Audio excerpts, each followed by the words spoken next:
Hey everybody, Texas Trucker here, Lance's Performance Shop, LoneStarMopars.com. Going through some backlogged Harbor Freight stuff here. Waiting spring break time currently. Super nice day. I think we're gonna run up and get my nephew a burger and shake type of a deal here before tomorrow's super crazy fire windstorm thing comes. So, just like I said, going through, I think that last stuff came in the middle of January. This stuff here was early February, and I suppose we should get started. So, I'll tell you right now, timestamps and links are down below. I do that for your convenience. Obviously, make nothing off of them. But our first item right here is from US General. And if you think, hey man, that looks really familiar, well, it should, because we just unboxed one. In fact, it's right here. This is their 18-inch magnetic tool holder. Pretty strong magnet. I think the pull strength is like just shy of 10 pounds, so pretty respectable there. Obviously, this is a magnet, sort of like in a little C channel. This is not a soft backing. It would kind of be nice if it was. I guess you could put tape or weather strip, foam, felt, whatever you want to do personally. It's designed to be mounted right here. You got spots where you're supposed to run just 1/4-inch screws into your studs or something. Well, this is a metal frame building, and I cannot do that. So, what I was thinking when I ordered that in, and I thought, you know, I think this may work for what I'm wanting to do, and I might wind up liking these. I bought another one, so I'm going to see if I can slide this guy out of the packaging. I cut it myself, and we did. So, same thing. This one was $3 on sale. These are frequently on sale if you're unsure of them. But again, you can kind of see right here. I don't know why you would attach this to pegboard and use it when you could just use pegboard hooks, but whatever, that's another story. 9.4 magnetic pounds of pull.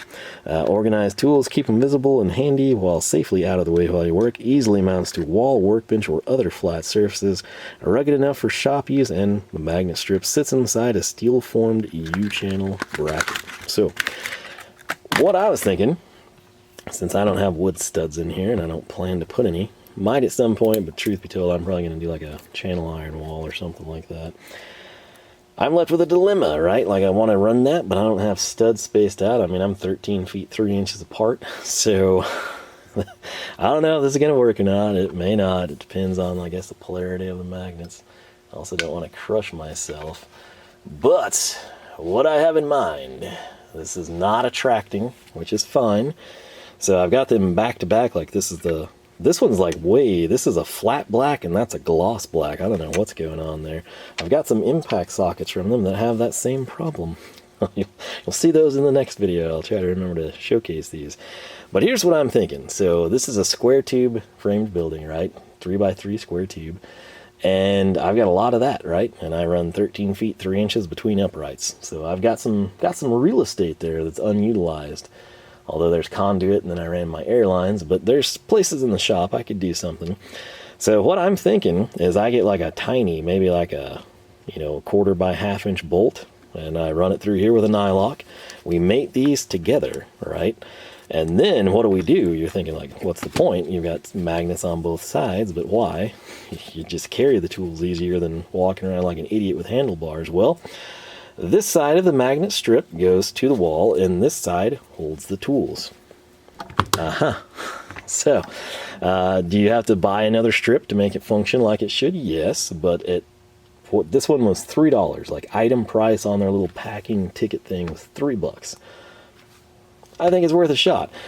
Situation, you may not have that applicable to you. You might be in like a wood frame shop or just in your, house garage type of a deal. Or you might have aluminum walls, who knows. But this exact setup here, just running like a tiny, I'm talking like 1/2 inch probably is what you would need, on the opposite side. Just kind of my goal would be to keep the bolt head here flush, obviously, and then not have, the nylock, extend past the U-channel. Although it could, you would just orient it appropriately. If like you had a 1-inch handy and you don't want to chop down, fine, make it work. But where this would work for a lot of you, the same exact concept is what I'm doing, but like picture this on the lid of your toolbox, whether it's on the back side, whether it's on the sidewall, whether it's literally the lid. This would magnetize to your lid. This would hold your tools, and then you would shut the lid, open the lid, and in theory, it should hold your stuff just like you want it to. I'll tell you right now, that is a pretty decent magnet. It's a I have no issues with the product design. Obviously, the only thing that could happen is if like there's an adhesive that holds that in. Maybe it wears off over time. I don't know. But what I can tell you, for $4 to $6, that's a 36-inch chunk of magnet that'll, you know, hold close to 10 pounds. You're going to have a hard time creating that of your own free will, so this becomes a viable option for you. So that's what I'm planning on doing with it. Seems like a good idea to me, and we're going to call it good. I'll let you know how it works. Right here, just because they were handy, we have Grant's Microfiber cleaning towels. We got color matters to you, yellow, green, blue, and orange. If you want to color coordinate, whatever you do. Why did I buy them? They were on sale for $1. I mean, that's one of those things, like if you're ordering, you know, and you're paying the $6.99 in freight, it just makes sense at $1 to get these. You're going to be hard pressed to do. You can't get paper towels for $1, right? So if you're looking for something cheap, like if you want to put acetone on these and then junk them, if you want to put them with mineral spirits, if you're just going to use them to detail your car, clean a windshield, a piece of glass, whatever, that's a very, very hard to argue with price. 25 cents a piece, and they're 12 by 12. So it's not like chump change, you know, not like some little dinky thing that you would clean eyeglasses or sunglasses with. I mean, we're talking 12 by 12. That's a good piece of size for a microfiber. Oh no, just lost my knowledge list off here to the side. Coming in next, what do we want to do? I can't do this item because it's in a toolbox. Actually, most of it's here, but the rest is in a bag, so I'll have to grab that. But what we will do, this little guy right here, I shockingly took it out of the packing card, which was nice so I wouldn't lose it. $7, standard price. I got it on sale. I love the little thing. It's just a pin light. I'm sure there's better ones out there. Again, I asked for your feedback if you're a flashlight person, or even if you're not and you just like, no, like, hey, if you like that, you'll love this, and it's dang near the same price. Tell me. Again, I'm not claiming to be some flashlight expert, but I was so impressed by that thing. I did something that might be stupid. Who knows? I was willing to give it a go. The price point on this thing, what was it? It was on sale for $8. And I thought to myself, like, you got to understand, by the time I bought this, I had used that for like 2+ months, maybe 10 to 12 weeks. And I've been very happy with it. I had never had to replace the batteries, obviously, because it was still in the cardboard. This guy right here, I was kind of wanting a headlamp. I've done a video on a couple of other lighting things that I picked up elsewhere that came after this. This one interested me. Why? Hands-free. Why? So many times, even, you know, I've got things that adjust and twist and point and all that good stuff, but, you know, you're not always able to see her. Then, like, you have to lean in. Like, if you got an underhood light and I come in on this side of the fender well, I just took away like 80% of the light because it's now on the back of my neck that I can't even see. So having a headlamp, as dorky as they may seem, is kind of practical.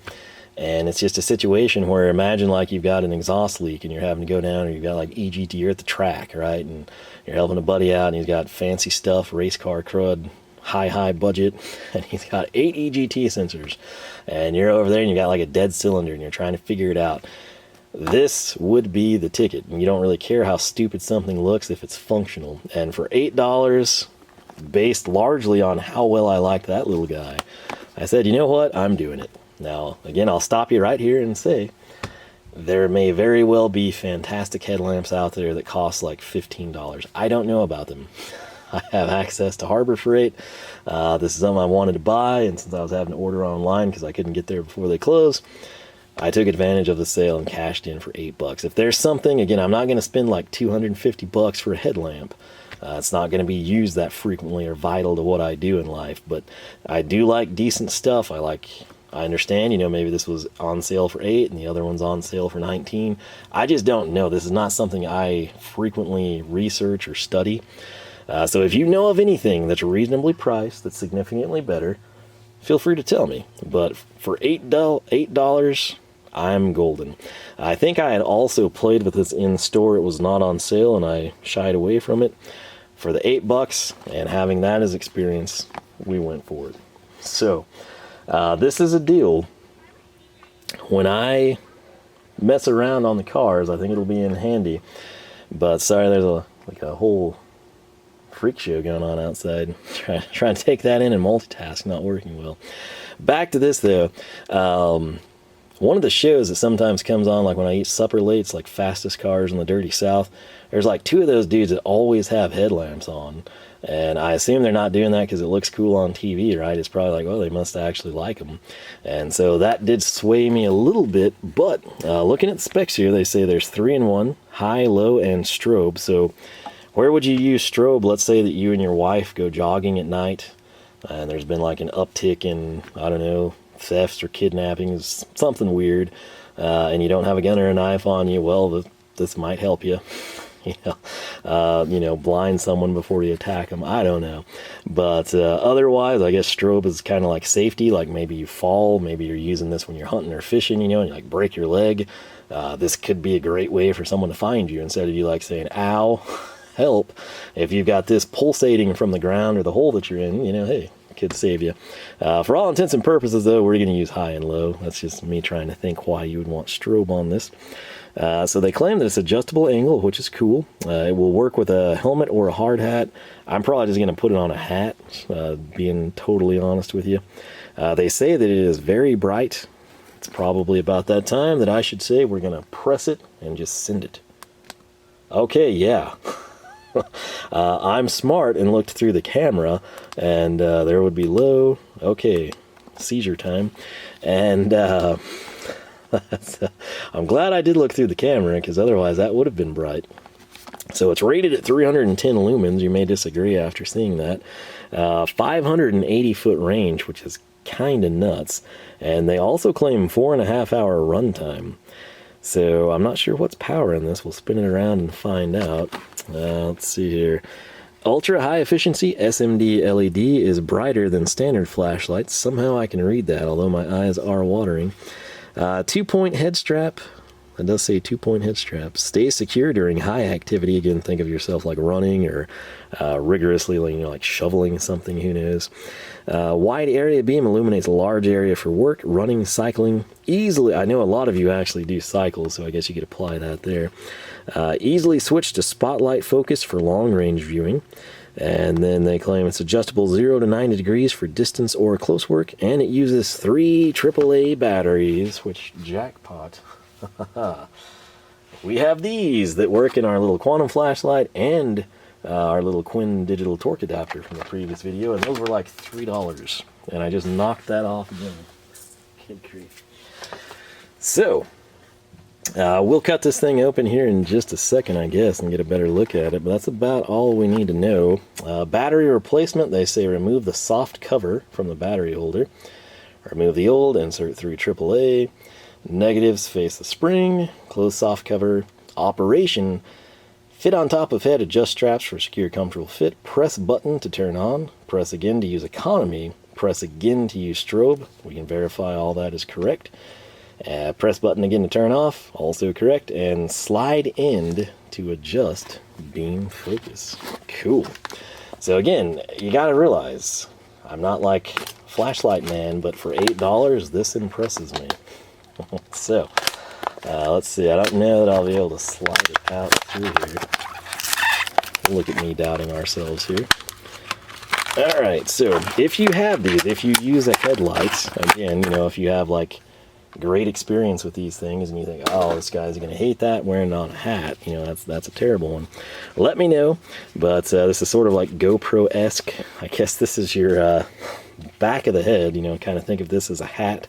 So this would be your buckle or fitted end, right? You got your power cord that runs along the side to the front, and then there's your power button.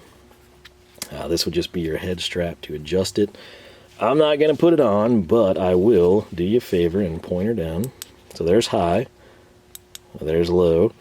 We're going to play with this.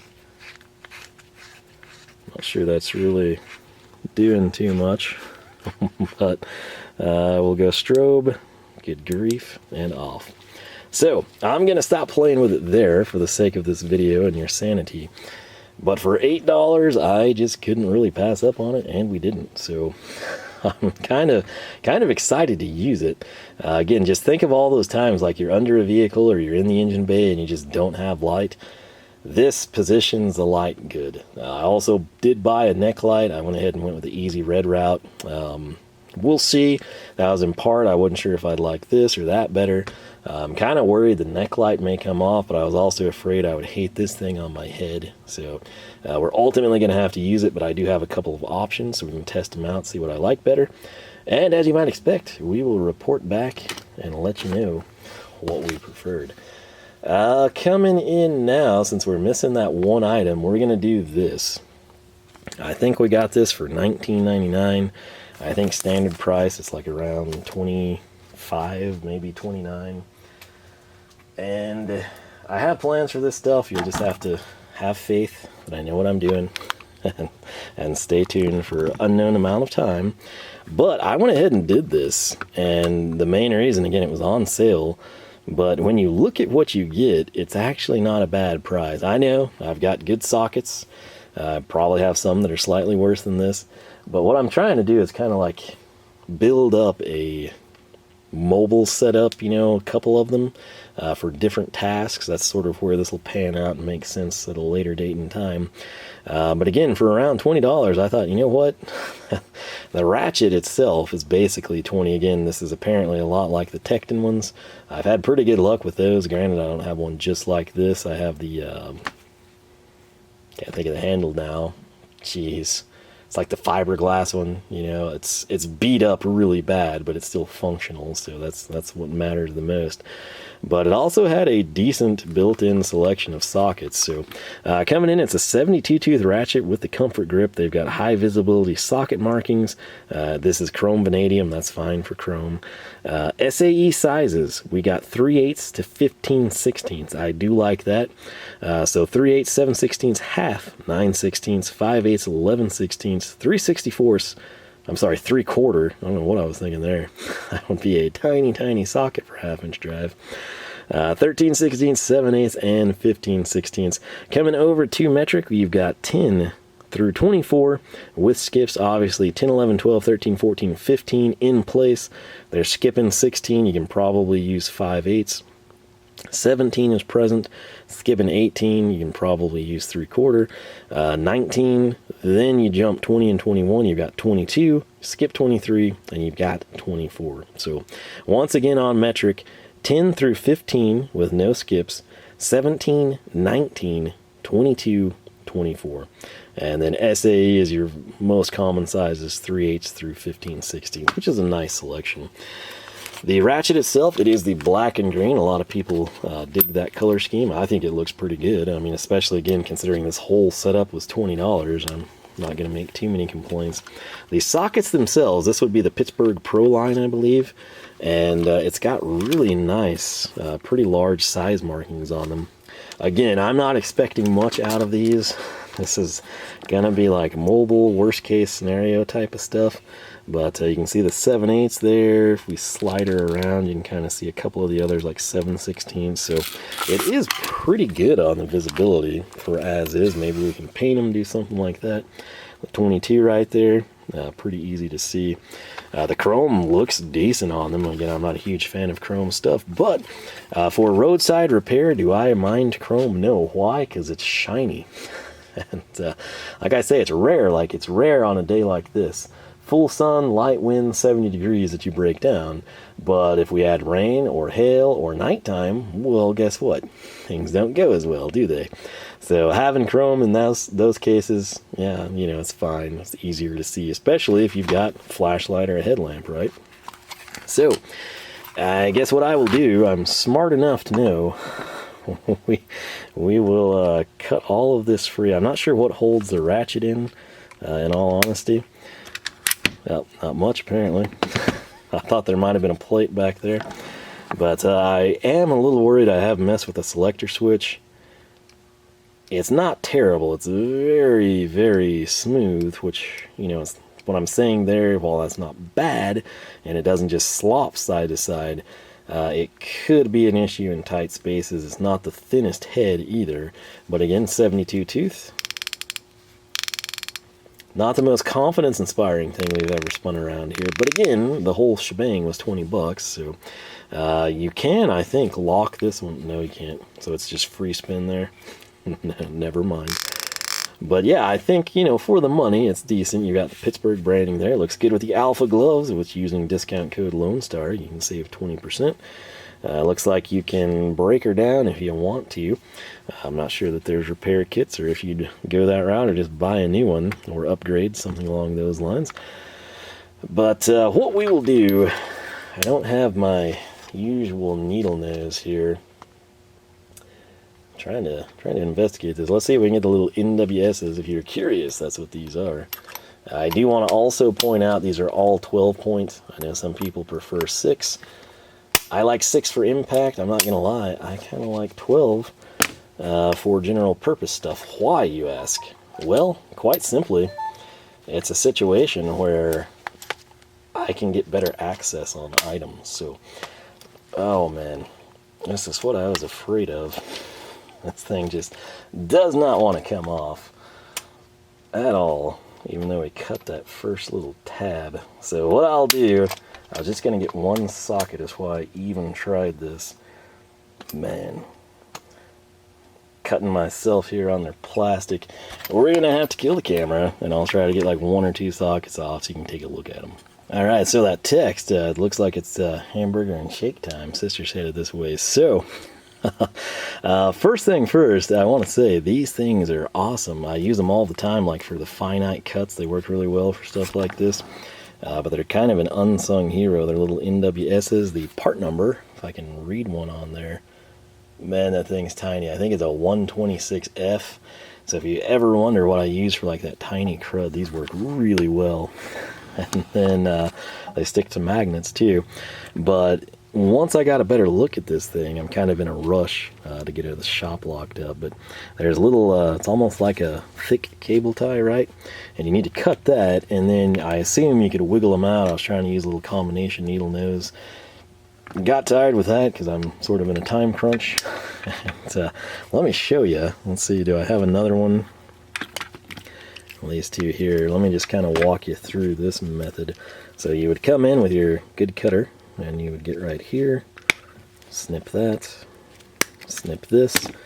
That should free this and that, and you think, well, simple, cool.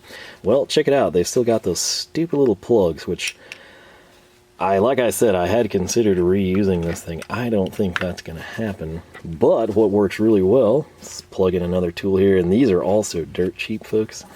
If you're looking for like some quality punches, this one is the what is that? 9910-3. I have really good luck with these Ghidorah ones, but you just come in, wait for it. So satisfying. Same thing here. We'll just line her up, and boom. Go to town, have some fun. This will actually take a while to get all of those off. Maybe there's a better way. Usually I can like grab them with, you know, needle nose and just twist them off. Was not happening here. But this is our 15/16. Again, the chrome, it's not really my thing, but I gotta tell you, not terrible, and it is 12 point. I'm not expecting much of these. Again, these are going to be sort of like a, you know, mobile emergency type of a kit. So that gives you an idea what they look like. They are chamfered, which is super nice. Small selling feature. Pretty thin walled. Again, sometimes that's bad, sometimes good. Depends on what situation you're in, and it's usually going to be the opposite of what you have. That's just how things go. But for the money, for 20 bucks, sign me up. I was just fine with this. So, with that said, my apologies. I gotta go. It'll be Freddy's, I believe, is what we decided on. So, we'll go see. I'll probably do burger, fries, and shake too. Pretty original guy here. But yeah, should be a nice way to spend this super good Saturday of spring break. And then the Mavericks and Hornets are going to play, so we'll get to check that out. But with that said, I do hope you enjoyed. Hope you learned a little something. I've got 2 items that were missing from this, and I guess we'll stick with something else. I'll have to remember to bring them in here. And then I've got a couple more things we'll take a look at. But I think that covers everything we needed to here, so good on that front. Again, my apologies for sort of rushing this here. I've just got to get the shop closed down and take off, have some fun. So I'll actually be eating supper at a normal time today instead of like 8 to 9 o'clock or later. So that's kind of weird. But nonetheless, I hope you have yourself a fantastic weekend. If you enjoyed the video, leave a like, leave your thoughts. Again, if you got experience with the headlamp, if you hate this, if you think, man, that's a really good deal for, you know, roadside stuff, you've got better ideas, whatever it may be, feel free to let me know. But I'm going to try to punch these out, get the screen down, shop locked up, go have some supper. But hope you're having yourself a fantastic weekend. LoneStarMopars.com is the website. You can find us Facebook, Twitter, and Instagram, all three at Lone Star Mopars. With that said, thanks so much for watching. I'll catch you back here for more action from the shop.